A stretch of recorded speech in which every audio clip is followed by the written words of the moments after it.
Reflection में आपका स्वागत है। आज फिर हम लोग अपनी शिक्षा बढ़ा रहे हैं प्रार्थना के विषय में, और हमने नींव के रूप में लिया है मत्ती रचित सुसमाचार उसका 6 अध्याय 9 से लेकर के 13 तक, जहाँ पर यीशु मसीह ने किस प्रकार से प्रार्थना करनी चाहिए एक विश्वासी को, उस बात को सिखाया है। मेरी बात ध्यान से सुनिए। प्रार्थना में अद्भुत सामर्थ होती है और परमेश्वर चाहता है कि हर एक की प्रार्थना का वो उत्तर दे, परंतु फिर भी हम लोग देखते हैं सबकी प्रार्थना नहीं सुनी जाती। क्यों?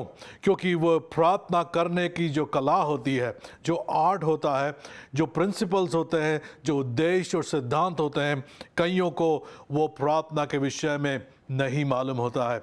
बाइबल में लिखा हुआ है, मेरी प्रजा अज्ञानता के कारण, मेरे ज्ञान के ना होने के कारण नाश होती है।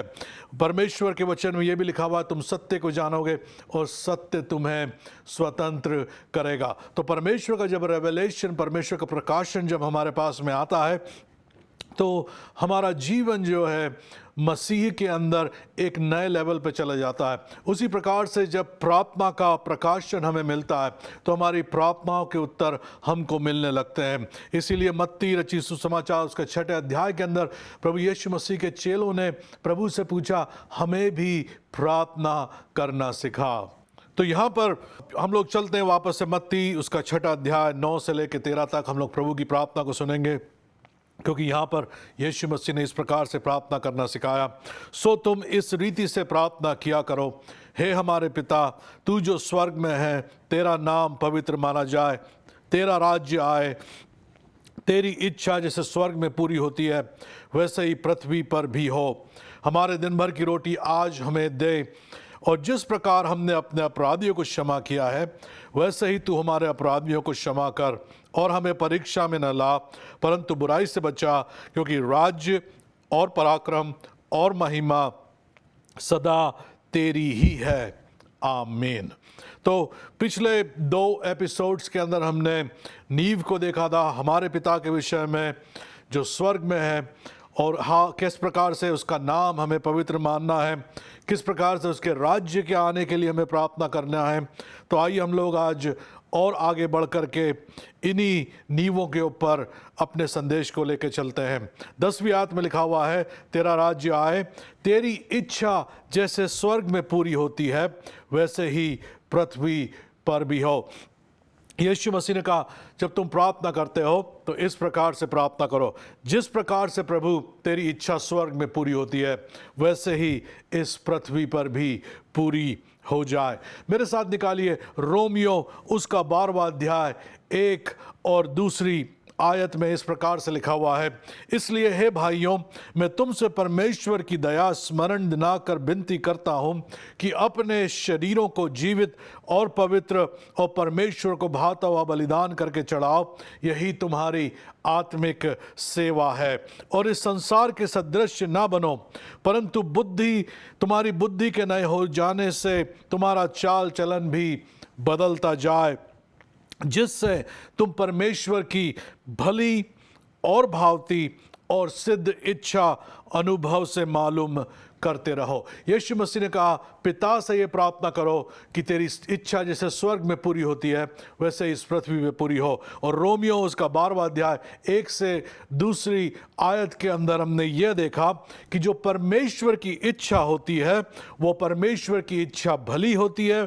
परमेश्वर की इच्छा भावती होती है और परमेश्वर की इच्छा सिद्ध होती है। सबसे महत्वपूर्ण और सबसे प्रभावशाली प्रार्थना वही होती है जो परमेश्वर के इच्छा के अनुसार करी जाती है। तो परमेश्वर की इच्छा हम कैसे मालूम कर सकते हैं? परमेश्वर की इच्छा में 3 तत्व होते हैं और यह बहुत जरूरी है। परमेश्वर की इच्छा भली होती है, परमेश्वर की इच्छा भावती होती है और परमेश्वर की इच्छा सिद्ध होती है। तो जो भी परमेश्वर आपके जीवन में देगा वो भला होगा, वो भावती होगा और वह सिद्ध होगा। सारी नकारात्मक बातें, अंधकार की बातें, मृत्यु, बीमारियां, हर प्रकार की दुर्घटनाएं, ये सब परमेश्वर की सिद्ध इच्छा नहीं है। ये ये भावती नहीं है, ये भली नहीं है। इसलिए परमेश्वर की इच्छा हम लोग इन 3 मापदंडों को लेकर के, भली, भावती और सिद्ध, इन 3 मापदंडों को लेकर के हम लोग परमेश्वर की इच्छा को परख सकते हैं। बाइबल को 2 भागों में बांटा गया है। पहला भाग को हम लोग जब हिंदी के अंदर पढ़ते हैं तो उसके अंदर लिखा हुआ है पुराना नियम, और नए भाग को हम लोग कहते हैं सुसमाचार। मत्ती से जो शुरू होता है उसको हम लोग नया नियम कहते हैं। जब पुराने नियम की बात करते हैं तो हम लोग व्यवस्था की बात करते हैं, तो कई बार लोग उसका अनुवाद करते हैं पुरानी व्यवस्था और नई व्यवस्था। परंतु यदि इस ट्रांसलेशन को, यदि इसके अनुवाद को हम वाकई में देखें, जिन लोगों ने बाइबल का अनुवाद करा उनने जब ये 2 सेक्शन का अनुवाद करा, पुराना नियम, नया नियम, तो उनने जो उसका गूढ़ तत्व होता है उसको उनने खो दिया। क्योंकि जो लिटरली ट्रांसलेशन होना चाहिए वह होना चाहिए पुरानी विरासत और नई विरासत। विरासत क्या होती है? विरासत होती है जो आपको और मुझे, यदि हम किसी परिवार के अंदर जन्म होता है तो हमारे माँ बाप हमारे लिए छोड़ करके जाते हैं, वो विरासत में कहा जाता है। तो जो इंग्लिश के अंदर शब्द आया है ओल्ड टेस्टामेंट और न्यू टेस्टामेंट, उसका जो तत्व निकल करके आता है उसका अनुवाद यही होता है पुरानी विरासत और नई विरासत, या पुरानी इच्छा या नई इच्छा। तो हम लोग जब नए नियम को पढ़ते हैं तो उसके अंदर परमेश्वर की इच्छा का वर्णन करा गया है। उसके अंदर हमें परमेश्वर की भली, भावती और सिद्ध इच्छा मिलती है। तो हम लोग जब इस वचन को पढ़ते हैं तो वचन के अंदर से हम लोग परमेश्वर की इच्छा को जान जाते हैं, क्योंकि ये हमें विरासत के रूप में दिया गया है। तो प्रार्थना जब भी आप करें, परमेश्वर के उस वचन के ऊपर खड़े होकर के उसकी इच्छा को जान करके, परमेश्वर का वचन परमेश्वर की इच्छा है, परमेश्वर का वचन परमेश्वर की विरासत आपके और मेरे नाम पे जो लिखी गई है वह है। परमेश्वर का जो वचन है उसके ऊपर हम खड़े होकर के परमेश्वर की इच्छा के अनुसार प्रार्थना कर सकते हैं, और वही सबसे महत्वपूर्ण और सबसे ताकतवर, सबसे प्रभावशाली प्रार्थना होती है। तो यीशु मसीह ने कहा परमेश्वर की इच्छा के अनुसार प्रार्थना करो। प्रभु से कहो, प्रभु जैसी तेरी इच्छा स्वर्ग में पूरी हो रही है, भली, भावती और सिद्ध, वैसे ही इस पृथ्वी पर हमारे जीवन के अंदर वैसे ही परमेश्वर की इच्छा पूरी हो जाए। यहाँ पे एक बात और मैं आपको याद दिलाना चाहता हूँ कि परमेश्वर की इच्छा अपने आप सबके जीवन में पूरी नहीं हो जाती है, इसके लिए प्रार्थना करनी पड़ती है। क्यों? क्योंकि परमेश्वर की इच्छा सिद्ध है और हम इस संसार के अंदर रहते हैं जो अभी भी गिरा हुआ है। तो प्रार्थना के द्वारा परमेश्वर की सिद्ध इच्छा, परमेश्वर की स्वस्थता, परमेश्वर जिस प्रकार से यीशु ने कहा स्वर्ग के अंदर तेरी इच्छा जैसे पूरी होती है, स्वर्ग के अंदर मृत्यु नहीं है, स्वर्ग के अंदर पाप नहीं है, स्वर्ग के अंदर अंधकार नहीं है, स्वर्ग के अंदर शैतान नहीं है, स्वर्ग के अंदर बीमारियां नहीं है, स्वर्ग के अंदर तकलीफें नहीं है, स्वर्ग के अंदर आंसुएं नहीं है। तो ये सब चीजें जो स्वर्ग के अंदर होती है, वो प्रार्थना करो कि तुम्हारे जीवन के अंदर भी वैसी ही पूरी होती चली जाए। तो परमेश्वर के वचन के अनुसार प्रार्थना बड़ी प्रभावशाली होती है। तेरी इच्छा जैसे स्वर्ग में पूरी होती है वैसे ही इस पृथ्वी पर पूरी हो। 11वीं आयत के अंदर लिखा हुआ है हमारे दिन भर की रोटी आज हमें दे। इसको हम लोग जब लेते हैं तो क्या नींव प्रभु यीशु मसीह हमें दे रहा है अपनी प्रार्थना को स्थिर करने के लिए। मत्ती उसका 6 अध्याय 27 से लेकर के 34 तक इस प्रकार से लिखा है, तुम में से कौन है जो चिंता करके अपनी अवस्था में एक घड़ी भी बढ़ा सकता है, और वस्त्र के लिए क्यों चिंता करते हो। जंगली सोसनों पर ध्यान दो कि वे कैसे बढ़ते हैं, वे तो ना परिश्रम करते और ना काटते हैं। तो भी मैं तुमसे कहता हूं कि सुलेमान भी अपने सारे वैभव में उनमें से किसी के समान वस्त्र पहने हुए ना था। इसलिए जब मैदान की घास को जो आज है और कल भाड़ में झोंकी जाएगी ऐसा वस्त्र पहनाता है, तो हे अल्प विश्वासियों तुमको वो क्यों कर ना पहनाएगा। इसलिए तुम चिंता करके यह ना कहना कि हम क्या खाएंगे या क्या पिएंगे या क्या पहनेंगे, क्योंकि अन्य जाति इन वस्तुओं की खोज में रहते हैं और तुम्हारा स्वर्गीय पिता जानता है कि तुम्हें यह सब वस्तुएं चाहिए। इसलिए पहले तुम उससे राज्य और धर्म की खोज करो तो ये वस्तुएं भी तुम्हें मिल जाएगी। और 34वीं आयत में, सो कल की चिंता ना करो क्योंकि कल का दिन अपनी चिंता आप कर लेगा। यीशु मसीह ने कहा कल की चिंता मत करो।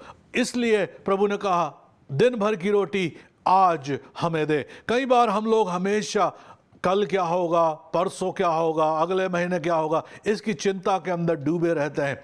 तो हमें इन भविष्य की चिंताएं ना करके प्रतिदिन प्रभु के ऊपर अपनी ज़रूरतों के लिए भरोसा करना है। और यदि आज आपकी ज़रूरतें पूरी हो रही है, यदि आपके पास आज पहनने के लिए है, खाने के लिए है, तो उसके लिए आप प्रभु के लिए, प्रभु के सन्मुख धन्यवाद के साथ प्रार्थना में आए। प्रभु को धन्यवाद दें कि प्रभु ने आपकी ज़रूरतों को पूरा किया है। कल की चिंता के अंदर आज के आनंद को ना खोएं। कल क्या होगा, यीशु मसीह ने कहा कल की चिंता मत करो। आज परमेश्वर ने आपको दिया है, इस आज के अंदर जियो।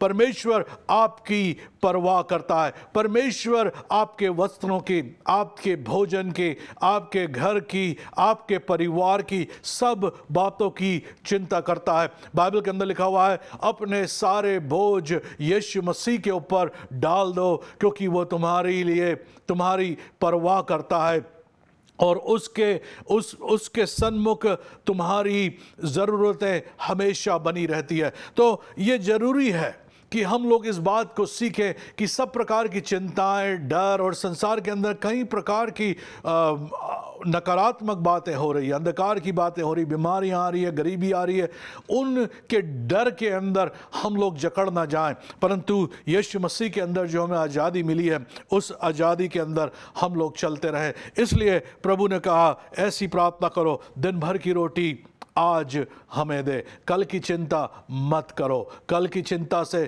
कुछ नहीं होने वाला। यीशु मसीह आपकी परवाह करता है।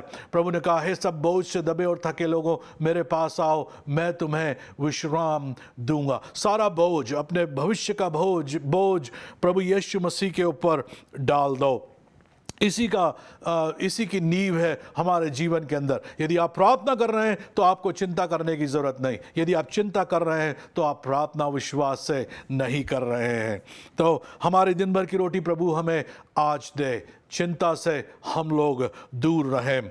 उसके आगे हम लोग चलते हैं। 12वीं आयत के अंदर इस प्रकार से लिखा हुआ है, जिस प्रकार हमने अपने अपराधियों को क्षमा किया है वैसे ही तू भी हमारे अपराधों को क्षमा कर। प्रभु की प्रार्थना 12वीं आयत में मत्ती 6 के अंदर इस प्रकार से लिखा हुआ है, जिस प्रकार से हमने अपने अपराधियों को क्षमा किया है वैसे ही तू हमारे अपराधियों को क्षमा कर। क्षमा दूसरों को करना, जब उनने आपके विरोध में पाप किया, आपके विरोध में गलती की है, एक बहुत ही महत्वपूर्ण बिंदु है आपके मसीह जीवन के अंदर। क्योंकि प्रभु यीशु मसीह ने कहा यदि तुम नहीं करोगे तो परमेश्वर भी तुम्हारे पापों को क्षमा नहीं करेगा। मत्ती उसका 18वां अध्याय 21वीं और 22वीं आयत में इस प्रकार से लिखा हुआ है, तब पतरस ने आकर उससे कहा, हे प्रभु, यदि मेरा भाई अपराध करता है तो मैं कितनी बार उससे क्षमा करूं?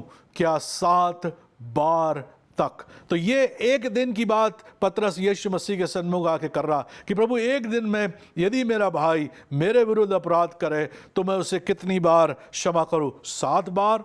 क्योंकि बाइबल के अंदर 7 नंबर जो है वो कंप्लीशन का नंबर है, वो है कि संपूर्ण हो गया।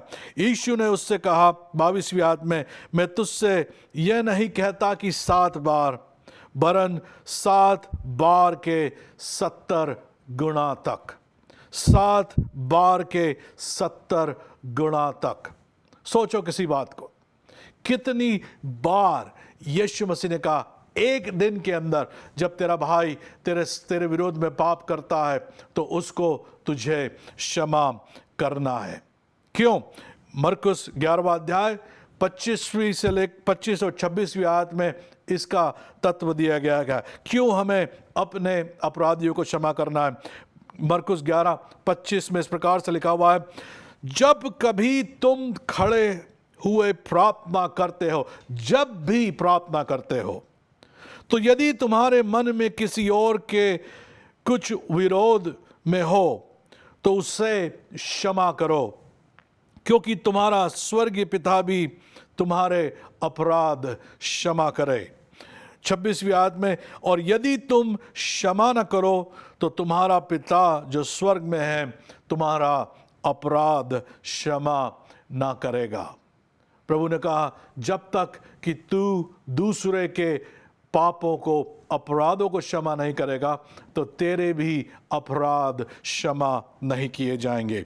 हमारी इस प्रेम के अंदर चलने की जो बुलाहट है, बिना किसी के विरोध में, ग्रजेस को, कड़वाहट को लिए अपने हृदय में चलने के विरोध में, जो प्रभु ने हमें कहा है कि एक पवित्र और संपूर्ण हृदय के साथ जो किसी के भी विरोध में किसी भी प्रकार की बातों को नहीं रखता, इसका सीधा संबंध हमारी महत्वपूर्ण प्रार्थना के साथ जुड़ा हुआ है। आप कितना भी वचन कोट कर लें, आप कितनी भी बाइबल पढ़ लें, कितनी भी जोर से प्रार्थना कर लें, कितना भी उपवास कर लें, कितने भी जोर से गाना गा लें, और कितना भी आप दान दे दें, प्रभु के दासों को मदद दे दें, यदि आपके मन के अंदर कटुता है और आपके मन के अंदर अक्षमा है, जो लोगों को आप क्षमा नहीं करना चाहते हैं, तो आपकी ये सारी बातें किसी प्रकार से कोई भी इफेक्ट आपके जीवन के अंदर नहीं करेगी। आपने कितनी भी जोर से प्रार्थना करी, आपकी प्रार्थना का उत्तर आपको नहीं मिलेगा। यीशु ने कहा, जब कभी तुम खड़े हुए प्रार्थना करते हो, जब भी प्रार्थना करते हो, ये बात का ध्यान रखो कि तुम्हारे मन के अंदर कड़वाहट, कटुता नहीं है। ये बात का ध्यान रखो कि तुमने अपने अपराधियों को पूर्ण तरीके से क्षमा कर दिया। कैसे क्षमा करो? जैसे परमेश्वर हमारे पापों को क्षमा करता है। प्रभु की प्रार्थना में उसने ये कहा, उसने उसको रिवर्स करके कहा कि प्रभु, जैसे हम हमारे अपराधियों को क्षमा करते हैं, वैसे ही तू हमारे अपराधों को क्षमा कर। कई बार हम लोग बोलते हैं, मैं क्षमा तो करूंगा परंतु कभी भूलूंगा नहीं। ये क्या परमेश्वर के समान क्षमा करना है? नहीं। क्यों? क्योंकि परमेश्वर जब क्षमा करता है तो परमेश्वर उस अपराध को भूल जाता है जो आपने और मैंने करे हैं। परमेश्वर उसको याद नहीं रखता। परमेश्वर ये नहीं बोलता कि आज तो क्षमा कर रहा हूं बेटा, परंतु ये याद रखूंगा तूने गलती करी है, अगली बार तूने गलती करी तो मैं इसका भी दंड दूंगा और जो तू नई गलती कर रहा उसका भी दंड दूंगा। हम नई सृष्टि यीशु मसीह के अंदर बन गए हैं। हम लोग एक नई व्यवस्था हैं। हम लोग एक नए उदाहरण, एक नई सृष्टि परमेश्वर के सन्मुख हैं। इस बात को इमेजिन करिए। आजकल बड़ा टीवी का ज़माना है, स्मार्टफोन का ज़माना है, यूट्यूब का ज़माना है, फेसबुक का ज़माना है। लोग एक दूसरे की वीडियो बनाते हैं। कई बार छुप छुप के वीडियो बन जाती है, कई बार रिकॉर्डिंग हो जाती है, लोगों को मालूम नहीं पड़ता है। तो सोचो किसी बात को। मैंने भी अपने जीवन में कई गलती करी है, आपने भी कई गलतियां करी होगी। आज यदि हमारी गलतियों को आज एक पर्दे पे दिखाया जाए, मानो कि अभी जैसे ये प्रोग्राम चल रहा है और इसको रोक करके मेरी गलतियों को दिखाना शुरू करा जाए कि मैंने 10 साल पहले क्या गलती करी, 15 साल 20 साल पहले, सारे पापों को मेरे इस रिकॉर्डिंग के रूप में दिखाया जाए, तो आप में से कई लोग जो घर के अंदर देख रहे हैं वो बोलेंगे, अरे मुझे तो मालूम ही नहीं था कि पास्टर आशीष ने ये गलतियां करी। अरे मुझे तो मालूम ही नहीं था कि पास्टर आशीष ने ये अपराध करा, ये पाप किया। क्यों? क्योंकि हमने देखा नहीं तो बड़ा अचंभित हम लोग हो जाएंगे।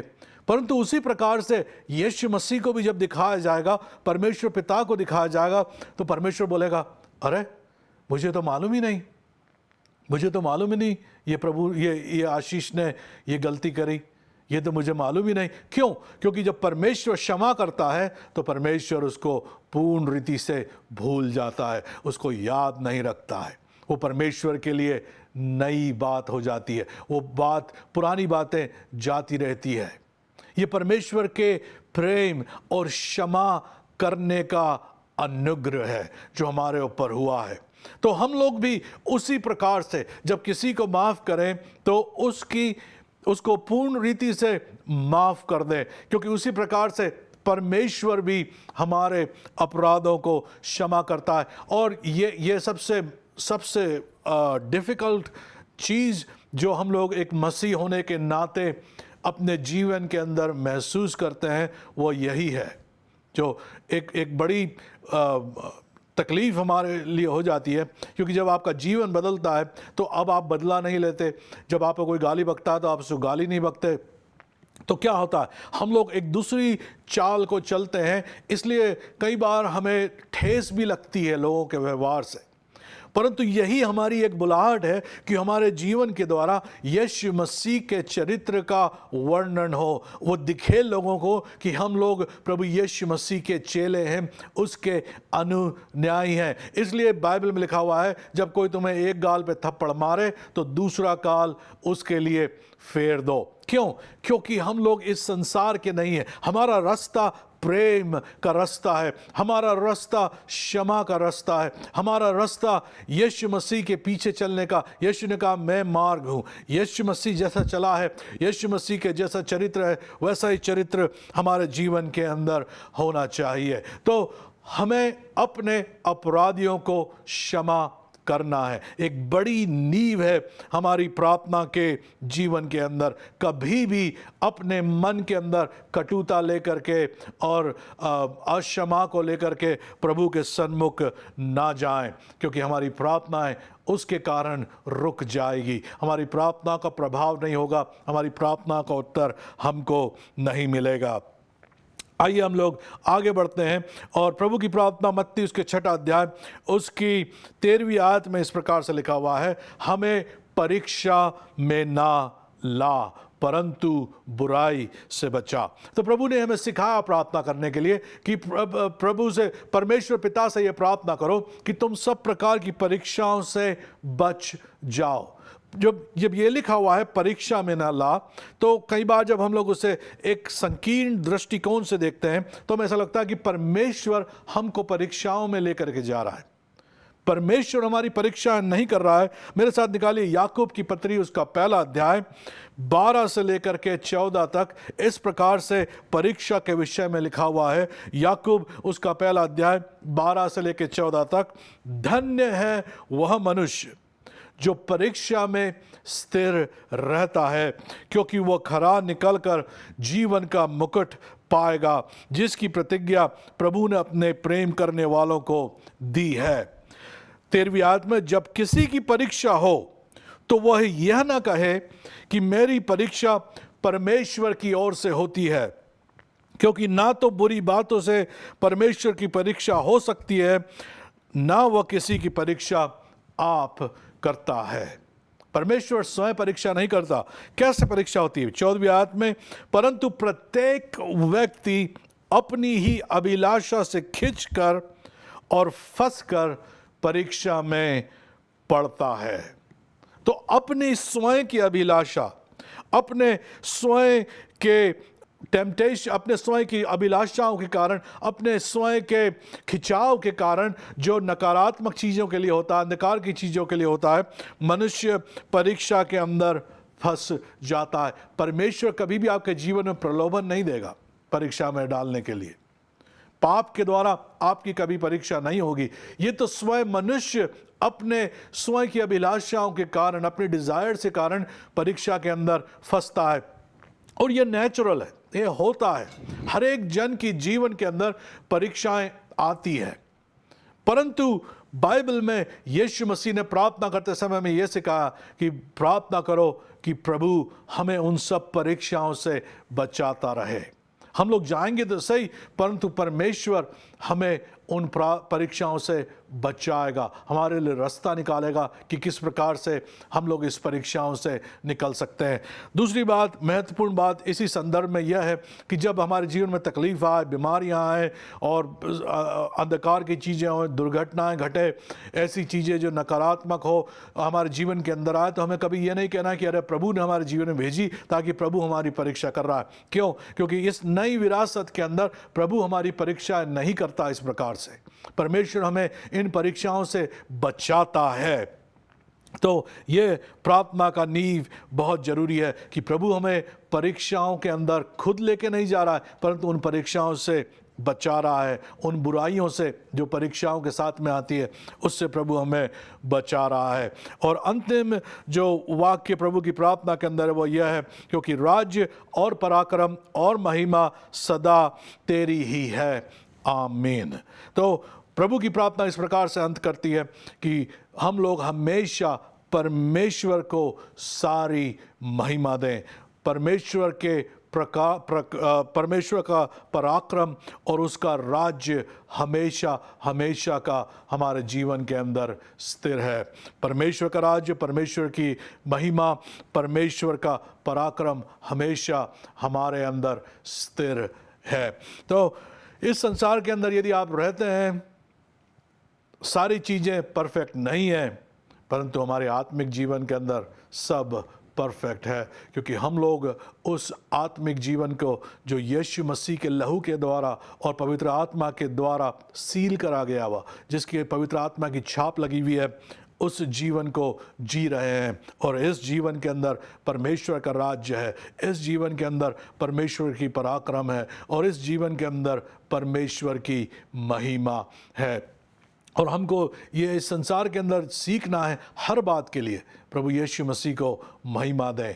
जो भी हमारे जीवन के अंदर घटित हो रहा है, अच्छी बात है, परमेश्वर की महिमा उसके द्वारा होती रहे। और यदि कई बार नकारात्मक चीज़ें हो जाती है जो हमने प्लान नहीं करी, जो हमने अपने जीवन के अंदर एकदम से घटती है, उसके अंदर भी इस बात का स्मरण हम लोग करते रहें कि परमेश्वर का राज्य हमारे जीवन के अंदर है, हमारा परमेश्वर पराक्रमी है और सारी महिमा परमेश्वर की ही है। यह प्रभु की प्रार्थना है और इस प्रकार से हम लोग अपनी प्रार्थना की नींव मजबूत रख सकते हैं।